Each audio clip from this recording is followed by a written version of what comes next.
Hi, Ria. Hi, Purva. How's it going?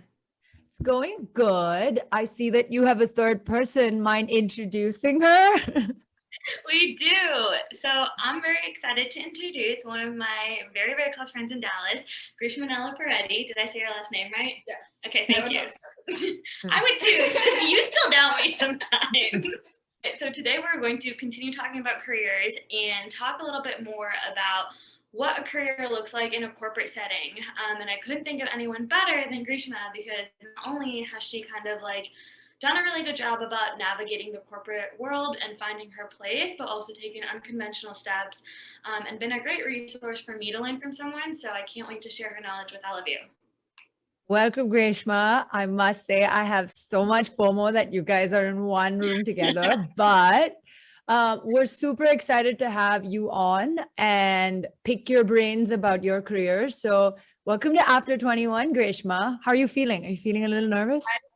I know, I feel great, and thank you guys for having me. I'm very excited. Awesome. Cool. So with that being said, I think we would love to tell our listeners a little bit more about you. So take it away and let us know who you are. Yeah, so thank you guys all for joining in and hearing to us talk today. But my name is Greeshma, like Ria mentioned. I currently work at Amazon, specifically Amazon Web Services, where I manage a team of startup solutions architects. We work specifically with earlier stage startup customers and help them grow using Amazon Web Services, which is Amazon's cloud platform. I started my career at Amazon almost 3.5 years ago, and I've had different positions there. I've been on different teams, worked with really vastly different customers, and I recently moved into a management role earlier this year. So yeah, that's a little about me. Anything else you want me to add? I think it would be cool to talk about where you went to school. Yeah, I went to the University of Texas at Dallas, right here in my hometown where I grew up. It's only about 30 minutes away from where I grew up. I studied computer science. Luckily, I did get to live on campus, so that was fun. But I studied computer science there. Graduated about also 3.5 years ago, and then immediately moved to Seattle afterwards and started working for Amazon. My God, you're like a smart cookie, Ria. We told have a you. manager amongst us. I told you she was a smart person. That's what I was like, right. We're just two like little buffoons next to her. It's fine. No, We're just figuring out our life. They will very much be like, if I can do it, anyone can do it kind of vibes, which I think helps. She's already like giving our listeners a cup of tea with her advice even before we asked for it, and we love it. She's an overachiever. We should have known. Greshma, talk us through kind of how your day looks like to the average listener. Like, I can imagine Amazon being like a hardcore company. So how do you prioritize your day-to-day activities to stay on top?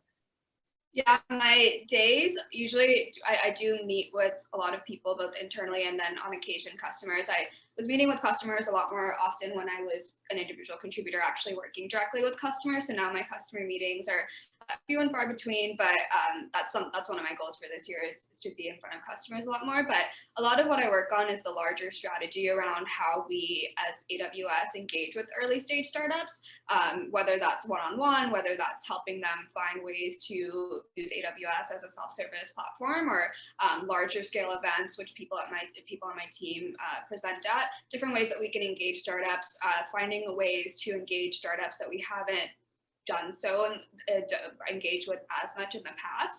That's been a lot of my role as a manager. So it's a lot of strategy. I work really cross-functionally with my organization, which is solutions architecture, marketing, business development, a lot of different organizations kind of within the startup segment and also outside of Amazon. So a lot of my time is talking to a lot of really awesome internal people, but a lot of my time is also spent thinking about founders, how we can help them, and a little bit of time in front of those founders as well. Was very curious about this. It's like something we reiterate, especially through this month, and Ria and I keep, any chance we get, we keep reiterating that there's no one size fits all, right? Like everybody has a different career path, and their very first job doesn't set the tone for their career. We are curious to know, was this your first job out of college? Like, was this like the perfect fit, or did you kind of have your ups and downs before you landed and found your groove? I think also, and I'm going a little off record here, but I think before you, like, as you go into that, it would be really good to know almost like the process of you getting the job and like if you thought you were ever going to end up in this position. Yeah, and I don't even think I've told you this story actually, how I actually I've heard like bits and pieces, so I don't actually know yet. Yeah, and to answer part of your question too, Apurva, this is not the kind of work that I thought I'd be doing, especially right outside of college. For me, like solutions architecture was, you know, high level technical strategy, like something I would have to do like later in my career, gain a lot of experience to be able to do. And historically it has kind of been like that. And I'll kind of go into that, but how I got this job in the first place, my senior year of college, throughout my college, I was really involved in Society of Women Engineers and other organizations on campus. And through that, and through other organizations, I went to the Grace Hopper Conference, which is a conference for women in computing. Really, really awesome conference, very inspiring, always has really great keynote speakers, great sessions. But it's actually my first time ever going there. It was in Orlando. I was like, okay, cool, like let me check out this thing. And I spent a lot of time there at the career fair, which is like one of the most iconic experiences I've ever had, because it's all of these companies where, for me, coming from UT Dallas, a really awesome school, but not a school where a lot of these companies did come and recruit at. Amazon was at my campus, but there were a lot of other companies there that I never thought I'd get to meet in person, meet engineers or recruiters from these companies. So I was in awe. I had like my printed resumes like ready to go. Laser, I was like hurting my shoulders. It was really tight, and I was ready to go. And these expos, like the career fair part, like are hours and hours and hours. And you know, I think it was like a really good experience to go there and do that. I wished I'd done it way before my senior year, because I think it takes practice at some of those things. But basically, like what happened is I went up to the Amazon booth. I like had my resume, and I really wanted to be a software engineer at Amazon, because coming from like the computer science background. That's the dream. Like, I want to be a software engineer.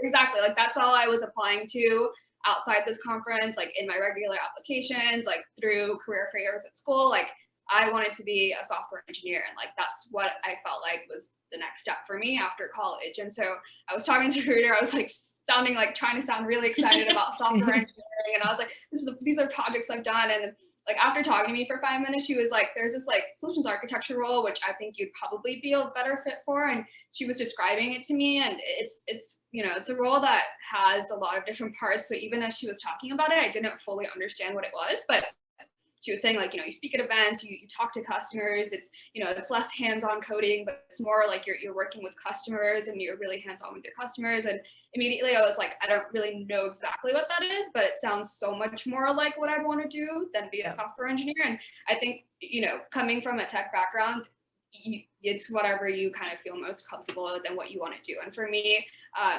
her hearing what she was saying, I knew that I wanted to kind of learn more about it. And I did learn a little bit more from her, but she was like, we have an interview spot open like that day in like a hotel in Orlando that was also like hosting the conference. And I was like, yeah, let's do it. Oh, look at her. I had my first interview there in Orlando. I had to like complete an online assessment there. I was like doing it in my hotel. Then I went to my interview.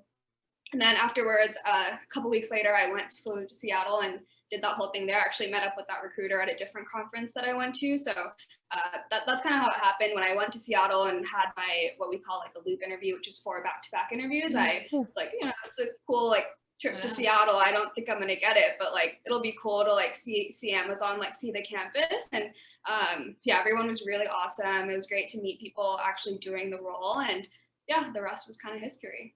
Wow. Stars aligning. I don't know that story.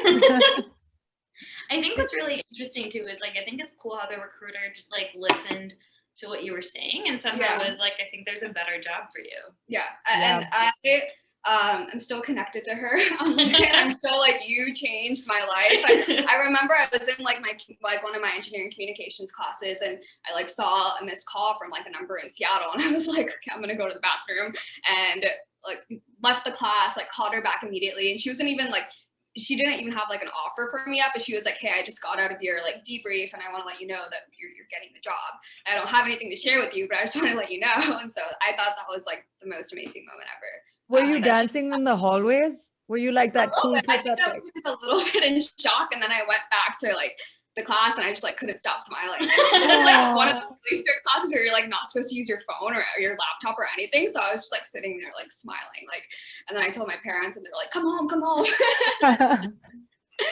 Well, I can tell us a little bit more about the Amazon campus. I know so many of my friends in India work at Amazon, but like for the Asia operations as such. So tell me more. How was the campus? I know it's like a city campus, but did you have like, I don't know, like goosebumps as you stepped into the campus?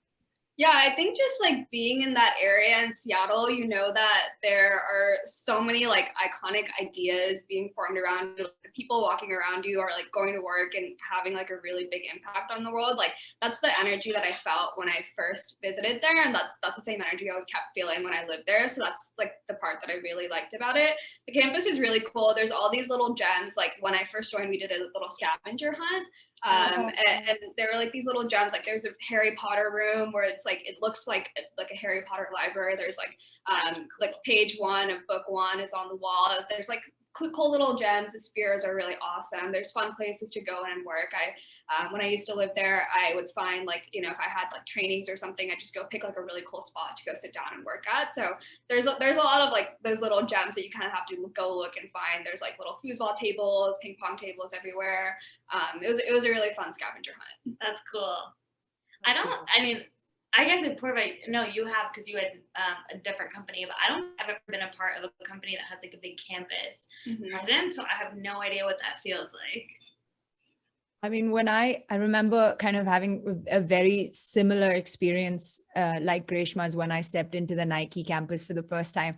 I was just like, oh my God, this is the LeBron building. This is the MJ building. Yeah. There's so much going on. Like, am I in a dream? So every time half of my life professionally in the US was work from home. Thank you, COVID. But the times that I got to visit campus feel the exact way that Greeshma felt, which was like goosebumps.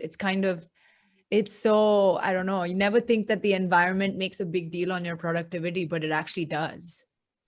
But Greeshma, like now that we've established how you kind of got your foot in the door and the fact that you said that you've had no prior experience kind of navigating such a new role, most of us, Ria's probably gone through this. I've definitely gone through this. You step into a new role and there's so much newness that comes with it, right? Like it's kind of like uncharted territories. So how did you put your doubt aside for that matter and try to grasp and understand what's going on, especially because you did not study this in college? So I'm going to be honest. So in between me getting the offer and actually starting, there was 10 months because I was still in school. I had to finish school, had like summer off, and then came there. And in that 10 months and joining, like on my first day, I still wasn't completely sure what I'd signed up for or what my job completely was. I still knew very, very little about it. And over the summer before I joined, I did, ping a couple people on LinkedIn, people that I knew worked there, or like people that I just connected with. And I was like, hey, I'm incoming solutions architect. Like, so I want to know more about the role and more about what your day-to-day is like. That was good into getting a little bit of a glimpse of it. But everyone I talked to did have really, really different kind of responses to the questions I was asking for. And it kind of just depended on their team, the kind of customers that they work with, and also just their own strengths. Like it's really a role where if you like doing a certain thing, if you like speaking at events, you can't do that. If you like instead writing content, you can do that. So I was getting a lot of different answers, and it helped me get to know more about the role, but I didn't still know how that role was going to be like for me. And one big thing that I didn't get to do before I joined is actually be on any like client or customer meetings and listen in on those. So when I joined, that was a big part for me, is shadowing customer meetings and being in the room and understanding like what goes into actually like preparing, what goes into actual conversation, how we are creating value for people that we're talking with. That was a big part of it. So a lot of what I did was, grabbing coffee chats with people, not just solutions architects, but also coffee chat mention. Should we have like a little bell anytime something get validated? Not to cut you off, Greeshma, but that's just like our excitement, because you're just basically, anytime our guest speaks something that we've already mentioned in past episodes, Ria and I are like, we're doing something right. Sorry, go ahead. Like coffee chats, I think are really important. Just like 30 minutes, like, hey, like, let me hear about your day. But it wasn't just people doing the same job as me. It was like, you know, once I stepped into this role, and I was in training for a really long time before I actually stepped into the role. But when I do, like, who are the people that I'm going to be working with internally? Like, what's an account manager? What do they do? Like, what is their role? How do we kind of benefit each other? How do we help each other work together? So a lot of it was that. A lot of it was, you know, very technical, like learning about AWS, learning about cloud, which is not something I got to do a whole lot before. I'd kind of dabbled in it in some of my classes in college, but it wasn't something I'd really like had a whole lot of experience in. So a lot of it was like very much heads down learning. But what I really liked about kind of the program that I went into is that I learned about AWS services and cloud and the technology. And I would have kind of these like mock customer conversations where someone that was a lot more seasoned or senior or had done this before, they would be my customer. And we would have a topic that I'd learned about for the couple of weeks, and then we would have a conversation on that topic. And like, for example, we did like a couple of weeks where our training was based on IoT, and the customer I had, the customer, which is really another solutions architect, they pretended to be a customer looking for an IoT solution, and I had to whiteboard one out for them. So that's a part that I really liked about my training. And I think it helped me just understand a little bit more about, okay, like I'm learning a lot, but how do I actually apply this into the role? So that was a big part of it for me. And it's something that, you know, came with kind of the training, but I think even if it doesn't, you can still kind of do that. That was actually going to be my next question, because I think something we talked about in one of our episodes was like, how as a part of your first job, most people don't realize it's like the learning doesn't stop at college, it starts. And you go into like your first job being like, all right, I'm ready to like go hit the ground running, but like you're basically learning all over again. How, like, one, I would say, like, did you know going into that, like, oh, I'm going to have to learn? Did you have to almost like reprogram yourself to be like, oh, I'm not hitting the ground running. Like, I have a lot to learn before I do that. And then two, like, it sounds like you had a really great program that structured yourself for it. But what would you say for people who don't have that type of resource? Yeah, so I was like that one person, like emailing my recruiter, like, hey, like, what can I research? Like, what can I learn before I start? And she was like, don't worry about it. Like, we will teach you once you get here. Like, enjoy your summer off. Don't do anything. But I think that's a large part of just like tech culture in general. Like, you're always going to be learning. It's like a very continuous learning cycle. And with AWS, like, we have new features and products all the time. So that was a big part of what I was learning, is like learning how to learn and understanding the best way that I did that. So that program was great, and it lasted 5 months. The program is called AWS TechU for anyone that might be interested. But after that, when I was in my role, like now there wasn't like lectures every couple of days, or people that were like, let me test you on this and be your customer. So what's most helpful for me is making sure, one, I even like at the very least have the time to do that. So for me, I block off half or all of my Friday, and I encourage people on my team to do the same thing, just to learn.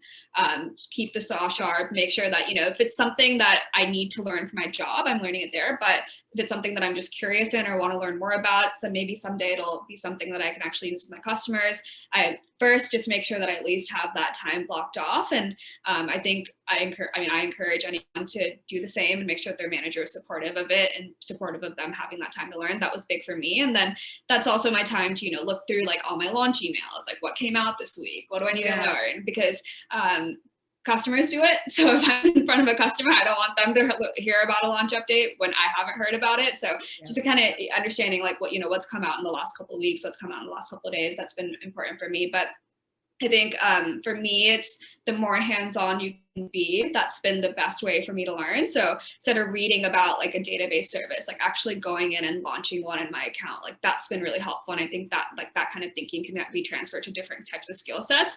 But that's what's been the most helpful for me. Like when I'm actually like sitting there building, that's when I'm actually learning. Or if I'm preparing for a customer meeting, like I don't learn anything the way that I learn it when I know that a customer is going to be asking me about it. That's when I feel like I'm really learning. That's kind of, I think we can hear it just through your voice as to how, you know, just landing a job doesn't determine your corporate success. You know, that's just a stepping stone. It's kind of every single day you have to put in the work and go the extra mile. That's what they always used to say when I used to play squash. They used to always say, go the extra mile, because that's what's going to help you propel in your career. So I'm really, really glad that you mentioned this to the listeners as well, because, you know, it's not a straight path, even in a corporate job. You know, you've got to work your butt off. and you got to go the extra mile, like you said, because I can imagine in tech, because everything's so dynamic, constantly changing, you've got to stay on top of the game, especially in a company like Amazon, right?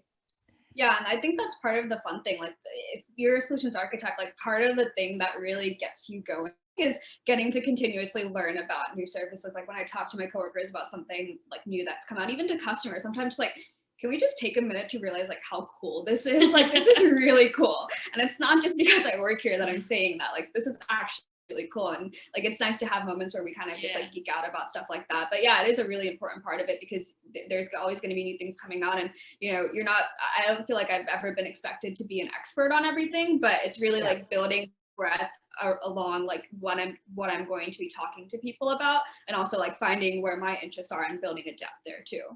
I will say she like very much is all like on top of like a news thing, like something. So we're both like relative like startup geeks to like a certain point.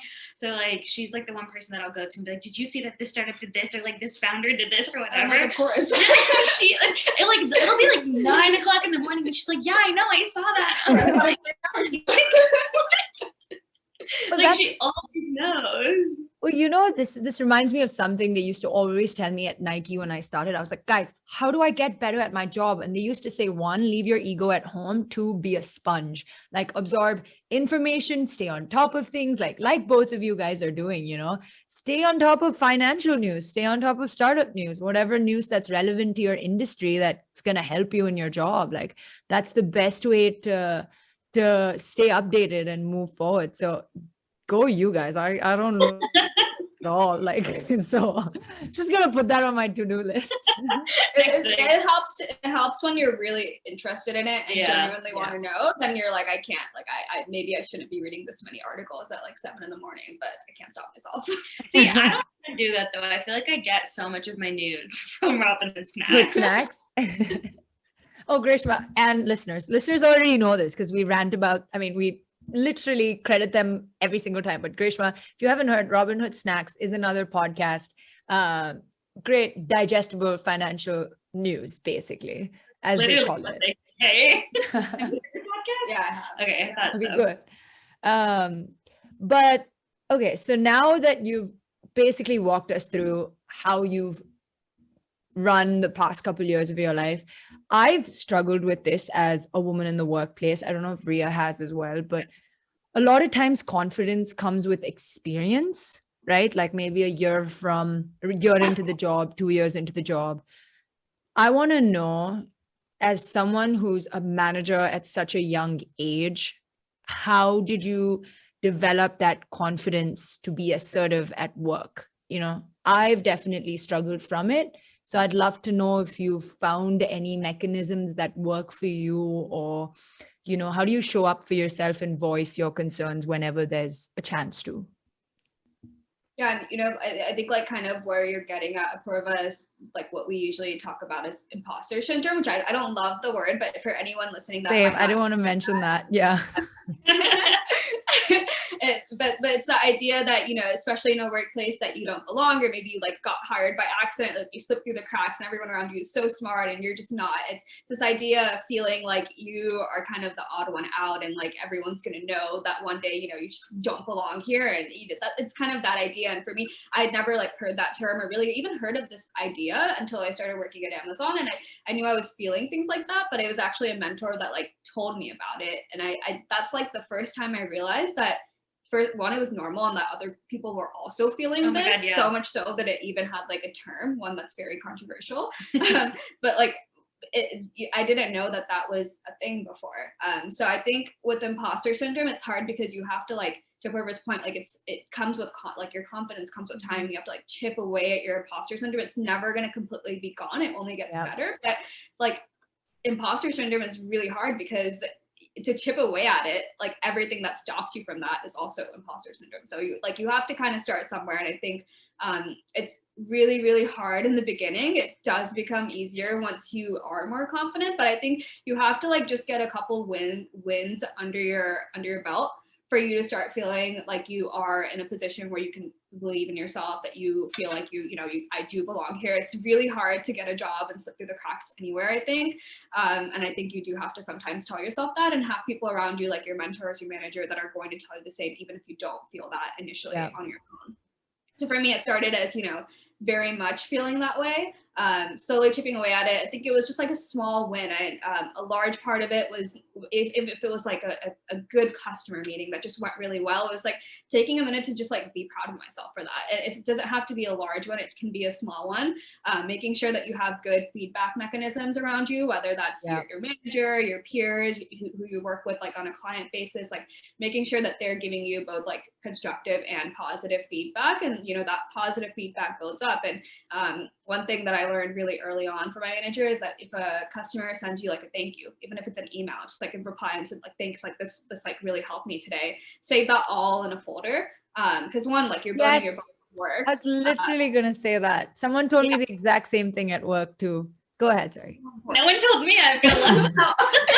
So important. Oh my gosh, I save all of mine in a folder, and one day like I thought I lost my folder, and I was like, it's like a little folder called kudos, and it's just gone. And like I was like, oh my gosh, where is it? I found it eventually. But save all your thank yous. Anytime someone gives you positive feedback internally, even like save all of those things, because that's your body of work, right? I think as you build that body of work, it's really hard in the beginning, but then eventually you do kind of chip away at some of that imposter syndrome.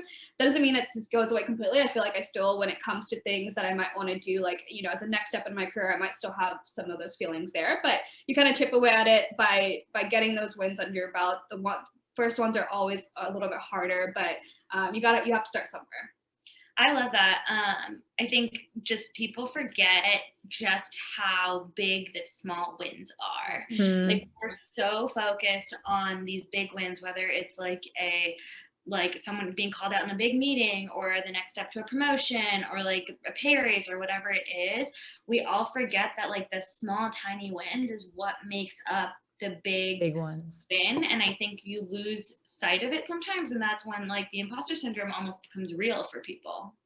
Well, that's also where the corporate setting takes place, right? Like you want to do better constantly because you want to prove to your boss that you're a value add. Sometimes you're an international student like me, and you're like, I got to work my butt off so that I get to stay in this company because I have a visa at stake. Or it could be something from your socioeconomic background. There's so many things that play into consideration when you're in the workplace. And also like kind of bringing in the fact that we're in the age where there's so much competition around us, and there's absurd standards of success. Like there's so much comparison and competitiveness that, you need to kind of keep track of your wins constantly, right? Like, how do you deal with that? Just like finding focus when there's so much going on. I think, like one thing I'm sure that everyone has heard about is like writing down your goals. And for me, I really thought it was BS for a long time. And I was like, I'm not going to do that. Like, it doesn't help. And I started doing it a couple years ago. And I feel like it not only like, does it help you actually manifest it, but like when you put down on paper, like what are the most important things to you when it comes to your priorities in your career?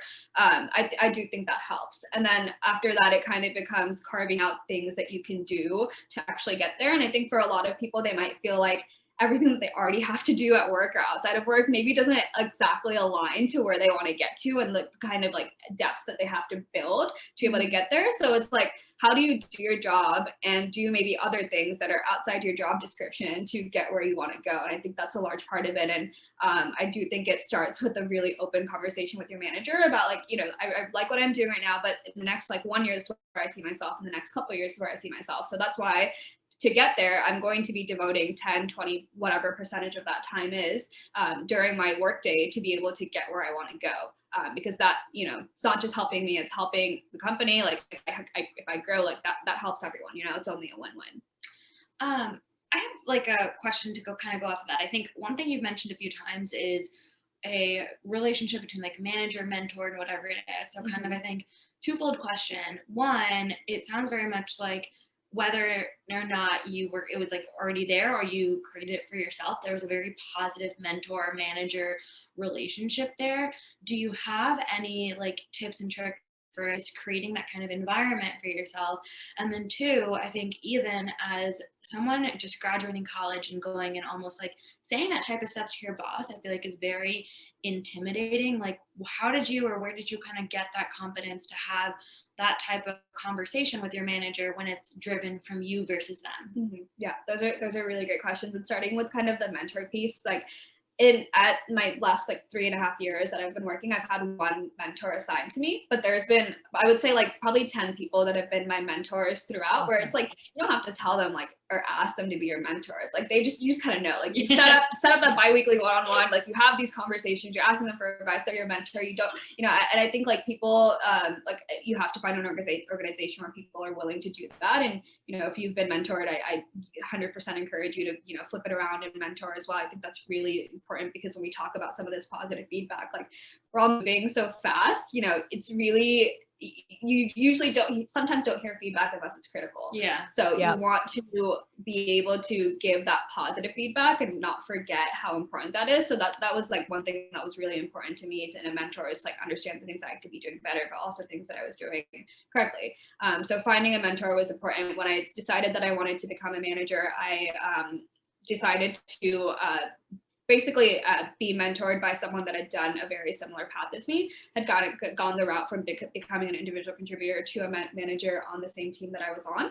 And she became my mentor, and she taught me, like she trailblazed this in the first place. She was one of the first people to do it. And I learned a lot from her in the last like almost half a year now, since I've been kind of going through that transition. But I knew immediately that I wanted her to be my mentor because she's done it. So I think like that's really important. Like if there is something that that's your next career progression, find someone that's done it before, find someone that's done it in a way that you would want to do it, and have them be your mentor. It can be unofficial, it can be official, it can be you talk to them once a month. I try to talk to them as often as possible, and just like Apurva said, like be a sponge and see how they got to where you want to be. And the second part, like around managers, that's extremely important too. And I think there's certain times in my career where I feel like I push myself really hard, and there's times where my manager, maybe I'm not like seeing what's next, and my managers kind of push me to be like, you should start thinking about this, or you should start thinking about kind of your next step. And it's been both ways. And for a long time, I do feel like it was a little bit more me pushing myself, because I knew that I wanted to do things maybe a little bit faster and a little bit different of a timeline than maybe what was expected. So my managers maybe did not know that. And what really helped is establishing that timeline and saying like, this is when I would want to be this is when I would want to get my first promotion, and I really want to work backwards from that timeline, and making sure that you're being kind of assertive about that. It is really hard to do, like you said, but I think what helps is like kind of bringing the data behind that. So it's not like I was saying like I want my first promotion in Q1. It was like this is like the definition of someone that operates at this next level. This is the body of work that I've been building and documenting very, very closely to show that I am someone that's starting to operate like someone that is at that next level. And this, like showing the data behind it, I feel like really it helps to actually like earn the trust of like, okay, it's not just something that she wants, it's something that she can back it up and say that she is on her way to do that, and she can work backwards from actually doing something like that. That's awesome. I love what you talked about in terms of like bringing the data with it, but I also really like how you talked about how it was like a different timeline, because that's what was important to you. Did you have any like backlash in terms of, I don't know the right word for this, but basically like other people maybe who started out at the same time as you, or maybe were there like before you, who saw your timeline and maybe like didn't agree with it themselves, or and like projected any type of feelings, or like just did you kind of, I guess, ruffle any feathers while focusing on your timeline, and how'd you deal with that? So I think people tend to be a little bit different on how they view things like, you know, the status quo of timelines.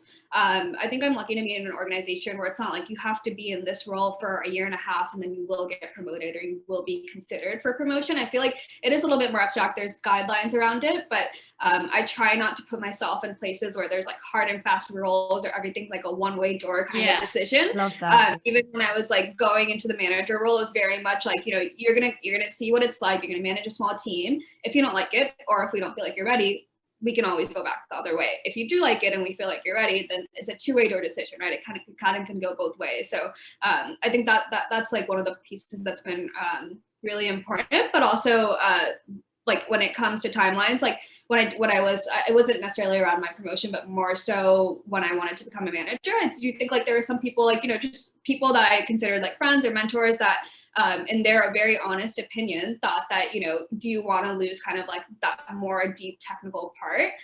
Because that's like really hard to build back up again if you kind of go the other direction. Or do you not want to be in front of customers as much? Like that's like another really hard part. So it's a hard skill to build. And so they were like, you built this technical skill, you built the skill around talking with customers. Do you want to like already kind of go in the other direction? Or like you're at a tech company, like why don't you stay in like a deeply, deeply technical role? Yeah. And it was honest feedback, and it's really helpful feedback, and it's something that I 100% considered, but it wasn't pushback, but it was like, are you sure? And I think a lot of that does come with, it's not the natural progression of how you would see someone that's been in the workforce for about 3 years at that time. But at the same time, it's something that I was willing to make sure that I made it a priority, that I could still stay technical, still try to be in front of customers as much as I can, while going kind of the manager route, where I'm also able to work on projects that have really excited me in the last couple of years working as like an individual contributor too. I kind of just want to jump in here and ask you this question because, you're the manager now, and imagine I or the listener right now, I'm having a difficult time figuring out if this is the job that I want to be doing. Like I probably have a brain drain. I probably am not finding the work inspiring as much as you are, for example. What's your advice to people who are stepping into their career and this is probably their first job and, or the second job, and they've probably taken the job because it's Amazon, so it's brand name over the experience? How do you what's your advice to people who are kind of still finding their footing and want to spruce things up in their job? So I think the first place that I go to in situations with that is there a misunderstanding of this role? Is there something that you're looking for that this role can actually provide you that maybe you're just not, the opportunities aren't in front of you at this very moment for you to get there? So for example, like if you feel like you're not getting enough time, like actually coding, getting to sharpen that skill, especially if you're early career and you've just come out of a computer science degree, you don't want to lose that skill. Are there projects that are opportunities that we can put in front of you to where you're practicing that more? Maybe, we don't code for our customers in this role, but maybe you're coding something internal, you're coding like a demo that we can show and use for customers, use for many customers, to have that be the way that we're scaling out how we're doing demos. Let's find an opportunity for you to see if that fills that gap.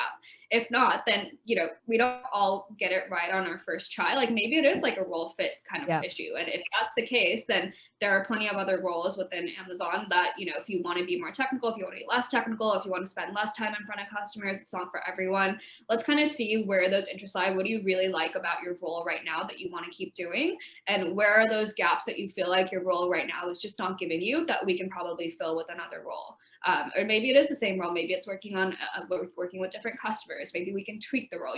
I feel like I'm pretty open about things like that. Like if there's something that you feel like you're not getting from your role, like if we can't give it to you, we will find a team that can. But if we can give it to you, like let's try to find the right opportunities and make sure that you know that those things are there. Yeah. But I guess it's kind of, from what you're saying, it sounds like the first step is for the person or for the employee to actually speak up, right? Otherwise, you're never going to know. Okay. Yeah. That's And awesome. it's a hard conversation to have because you don't want your manager to think that you don't like your job, you don't like the team, you don't like them. So it is difficult, but I think, like in the past, and I've moved teams within Amazon, and I've told my manager, like, hey, I'm going to be looking for other opportunities. I just want to let you know. And they have been supportive. But I think like it can be hard because it's a tough conversation to have, and you don't know exactly like the timing of it. Like, should I start talking to other teams and then like let my manager know? Should I like have something solidified? And I think for me, it's just been like a greater career conversation around career in general. And I've like talked to my manager about, this is eventually where I want to get to. So when I was saying like, hey, I'm going to go work, I'm thinking about working on a team that focuses on startups, it wasn't really a surprise because we'd had this conversation before. I talk about wanting to focus in on these kinds of customers. So it wasn't a huge surprise, but I think like you do have to have that open conversation, and don't leverage your manager as just a manager. Like leverage them really as a mentor too, because they probably know like a thing or two. And so when I was leveraging my manager as a mentor, it wasn't just like, I'm thinking about this. He was actually able to give feedback on like, I think like these are the differences you're going to see between the team that you're on now and that team, and these are the things I think you're going to enjoy. I think this is where you're going to have more of a learning curve. So maybe you want to think about that. Yeah, I love a lot of like the points that you're talking or bringing up in terms of almost like not asserting yourself because that sounds very negative, like more negative, but just like really being out there with your manager, which I think a lot of Proactive. people, yeah, like, yeah, proactive and just like almost like speaking your truth to your manager versus I feel like a lot of people are very like scared because you're in a manager and it feels like that's the person who could fire you. So I think people have like a really hard time almost doing that, but it very much sounds like you push yourself to just like continuously be upfront and honest about what you're doing and using them, like you said, more as a mentor, which I find so interesting because as people might know from earlier episodes this month, but I just started a new position. So I think it was the first time where my manager like comes like very straight up, even like our first couple meetings we've had. She's never been like, I expect you to do this, this, and this, but she's been like, this is the advice that I've been given when I was your age in my career, at your spot in my career. And like, this is what I'm telling you as a mentor, and I'm here to support you, which is like a very different thing to be like, okay, now you want to sit down and be like, all right, let's talk about my future, your future, and everything like in tandem rather than just like being a scared puppy. It's a skill of learning how to manage your manager. Yeah. Like, yeah. I think that's a really important skill because when I go to one-on-ones with my manager now, like I have a list of things that I want to talk about. Come prepared. Space to make sure that if he wants to talk about anything, we can talk about that. But it's like, you know, there's an agenda, there's a list. Like I don't necessarily share it with him, but beforehand or anything. But I know exactly what I want to talk about. I know what I want to have come out of that meeting. Just because it's a weekly meeting and we have it every week doesn't mean it just has to be like 30 minutes of, you know, like talking more abstractly about kind of what's going on. Like of all the projects that I'm working on, like, you know, I'd like know that I want to get his feedback on this. I want to give an update on this. And then maybe there's like some larger career things that I just want to get his opinion on or let him know like, hey, I'm thinking about this. I just want to let you know that. I love that. You know, it sounds like you're a busy, obviously, if you're in this far into the episode, you would probably have an idea that Greeshma is a very career oriented person, clearly. But I want to know, you know, just being in the job, life can get very one track mind, right? Like you're constantly thinking about your development, your employees' development, like how do you advance in your career, et cetera, et cetera. But I had this question aside because this is something our generation struggles with, but how do you kind of spice things up beyond your professional life? Because sometimes it can just get, like I said, one track mind and things can get non-stimulating for your brain. So what other things do you do beyond your job that gets you going? Yeah, and I appreciate you guys asking this question because I think it makes me look a little bit more human than like not all just work. I didn't mean to say that, but it's a very human question, and I like it. But yeah, so I think like one, like I make sure that I have that work-life harmony to where like, you know, 5 p.m. that's when I close my laptop and I go to the gym. If there's things to finish up, maybe I'll take a look later in the night, whatever, if I need to next morning. But for me, like I try to stay as active as I can. That's something that's really important to me. And sometimes when you're sitting at your desk or standing at your desk all day long, I feel so mentally exhausted, and then I go to the gym and I just kind of get like the second win in me all over again, where I'm like, I'm good to go for like another 6 hours if I needed to. Gosh. So yeah, I try to stay as active as possible, even if it's just like sometimes I am like more physically exhausted. So if it's like going to the gym and like, you know, like doing a little bit of walking, doing a little bit of arms, like, you know, keeping it easy, that's fine with me too. It's just kind of like getting yourself outside the house, especially since we're working from home now. It's really difficult. Sometimes I'll be at home all day and I'm like, I haven't left my house today. Like, and so I try to be really intentional about being outdoors or at least like being active, like taking a drive, doing something to kind of just like clear my mind a little bit. I think also like with a lot of more analytical careers, it's nice to also be a little bit more creative. I had an art teacher once in high school that told me like, you know, she was doing art all day, especially when she was studying art, that she would come home and just do math. Like she would do math all day long when she came home, because it was like she's not using the other part of her brain as much as she wants to, and she wants to be stimulating it. So I think on the other side, just, you know, being creative, doing art or listening to music, like that's something I'm not great at it by any means, but it doesn't mean that, you know, it's still fun, and it's something where I feel like I'm stimulating the other part of my brain. It just occurred to me after like this long in the interview that you are part of the STEM community, right? Like you are a woman in tech, and I did a STEM major in school as well. I was an analytics student aside from marketing, but I would always notice that obviously there's very little number in women in tech, right? So if, now that you're here established and you're so passionate about being in tech, I backed out of the STEM community pretty early on, but uh but for all of the young kids listening, or people who are, especially women, but also men for that matter, who aspire to have a community in STEM, what's your advice to them? Like, how do you encourage them to take the plunge into STEM?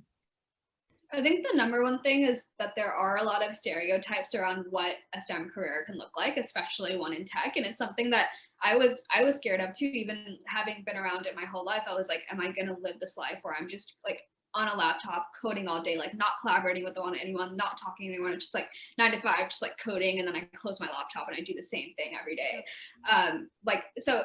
I had these like kind of stereotypes, and I was like, I really enjoy like learning about technology. I enjoyed like my coding classes and some of my like even my theory classes, and when I was learning about computer science, I found it so interesting. But I was like, in practice, how does this actually look? Like, is it gonna, because learning about it in class is fun, but is it gonna look like me just being on my laptop all day? And I think there's several other stereotypes in tech and other areas in STEM as well. But what I'd say is just try it, understand from people what their careers actually look like.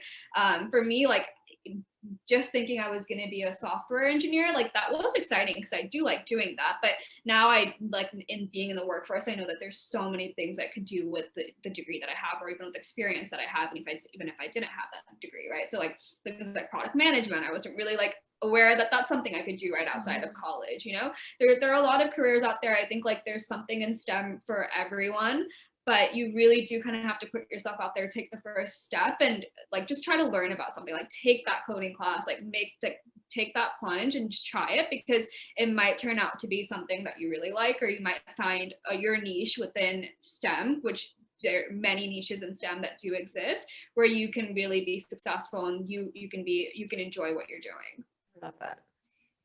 All right, Greeshma. So with that, we're going to not pick your brains a little bit. We're just going to like get you on rapid fire mode. We have a couple questions that we ask our guests towards the end of the episode every time. So we're going to shoot some questions at you, and don't think about it. Just spit out whatever you think is the first thing that comes to your brain. Okay. Do I have to give an explanation, or some of them you can? Okay. Yeah, some of them you can. If Ria and I give you a questionable like face, like what is going on? Yeah, that's what I'm saying. Like I feel like I'm gonna want to explain. Yeah. Well, we'll give you time. Okay. Brunch or dinner? Dinner. Okay. Finance or tech? Tech. I'm very biased though. Her face when she said that. I was like, really? Like, come on. Oh, because I looked at your LinkedIn and I saw this is like such a normal corporate move anyway. You stalk people on LinkedIn. So I was like doing my research before I was interviewing you, and I saw that you were part of Fidelity. So I was like, maybe she's interested in finance. I don't know. Well, yeah, and so I interned at Fidelity, and when I first joined my team working with startups, I was working with larger fintech startups, which was like some of the most exciting conversations I've ever had in my career, like some of the most awesome customers. Like I love that space, but I love that the tech is involved in the space. Well, that just segues into the next question. Startups or corporate? Startup, corporate that operates like a startup. Oh, that wasn't an answer. You gotta go one way or the other. She's like finessing her way through, dude. That's so hard. I mean, it's where I'm at right now is corporate. I pick corporate because I won't explain. Okay. This we'll try to make it easier for you. A 4 10-hour day work week or a 5-day work week?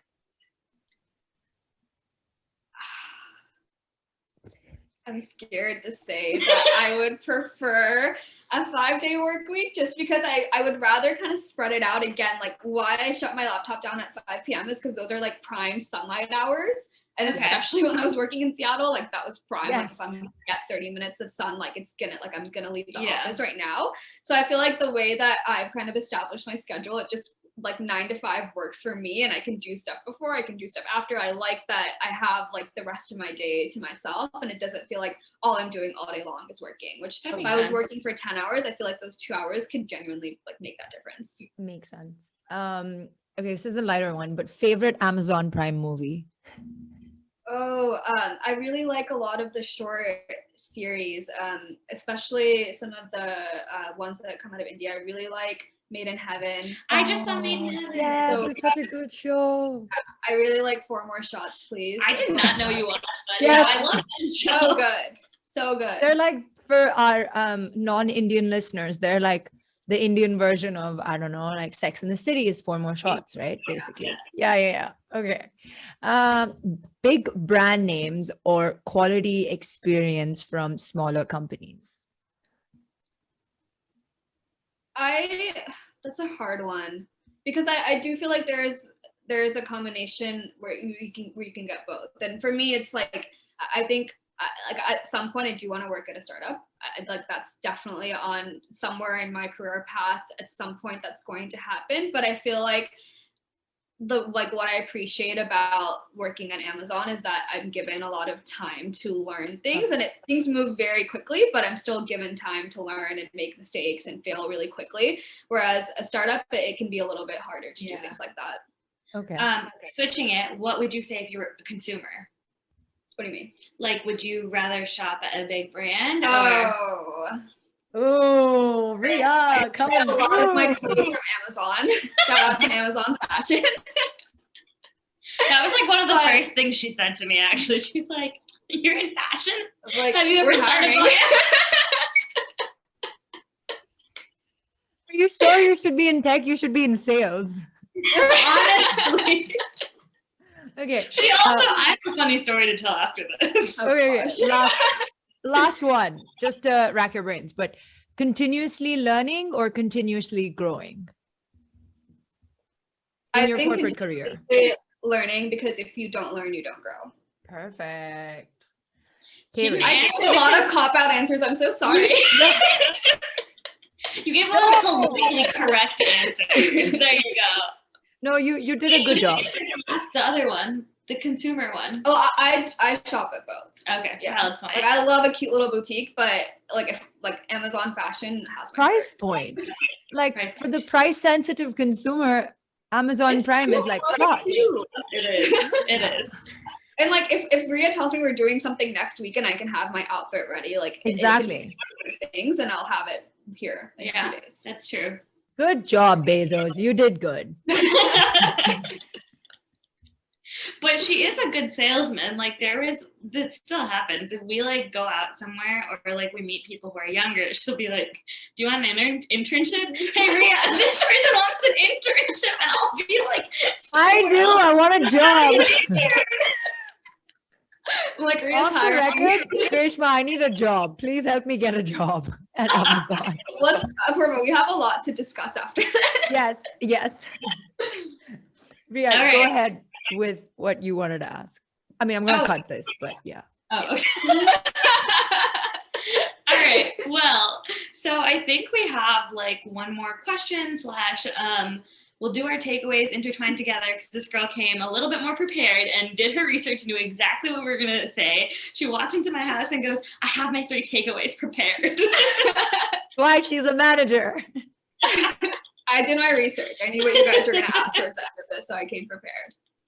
So I think with that being said, what would you give, if you give like any piece of advice, what would you give your younger self? And then what are your takeaways?